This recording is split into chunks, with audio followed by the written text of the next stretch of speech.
¿Qué impacto Tienen los morrales. los morrales? Sí.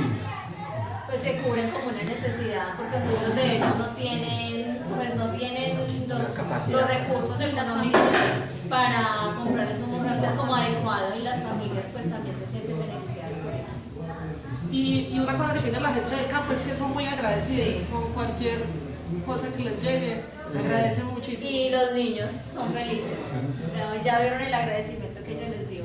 Y es muy importante, primero que todo, pues agradecerle la visita, la bienvenida a ustedes y decir que para nosotros lo más importante es la gente, ¿cierto? Transmitir nuestros conocimientos desde la academia hacia los estudiantes, máxime cuando esta es una de las regiones más pobres del municipio, porque por acá, esta región, solamente viven de la arena y del ladrillo. Entonces, hay unos barrios que son muy vulnerables, hay mucha vulnerabilidad de los niños. Y entonces estamos como trabajando desde ese punto de vista. No solamente enseñando la matemática, sino a ser ciudadanos. A que ellos aprendan que a través del conocimiento y que la educación es el gran baluarte del género humano.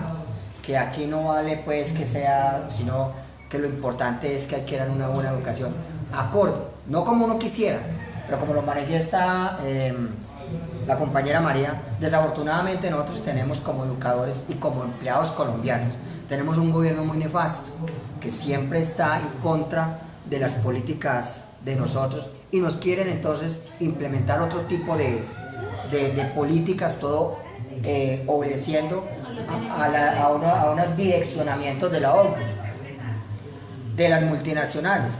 Entonces nosotros pues tratamos al menos, como se dice, todavía respirar aire puro, llevar esas competencias de que el niño todavía se eduque, que el niño sea agradecido, que exprese, que manifieste y que sobre todo que piense. Porque es un gobierno que no está educando para que la gente piense, sino que es un gobierno que está educando es para que trabaje. Y yo creo que más vale una persona educada que un buen trabajador. Entonces es reiterarles a ustedes ese agradecimiento, venir y como le dijo María, pues si nos van a hacer unas inversiones, bienvenidas, porque los recursos con los que cuenta la institución no alcanzan a suplir las necesidades nuestras.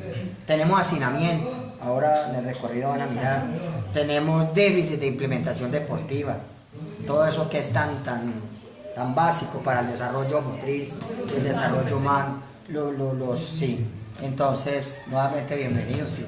Muchas gracias. Y algo muy importante que se nos olvidó mencionar es que de acá vienen niños de diversas veredas, vienen niños Sí. del Congo, del Congo, de la Tesalia, de Mayabajo, Mayabajo, Sirguía.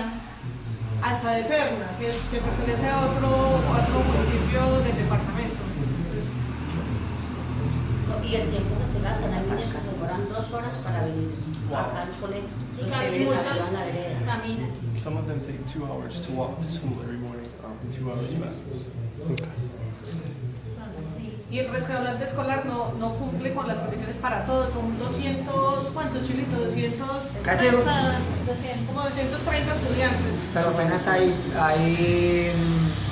Capacidad. cupo, capacidad Para 60 niños. para 60 Las niños. mismas instalaciones son pequeñas porque la Y instalación- pues el que no come, el que no paga no puede almorzar, ¿cierto?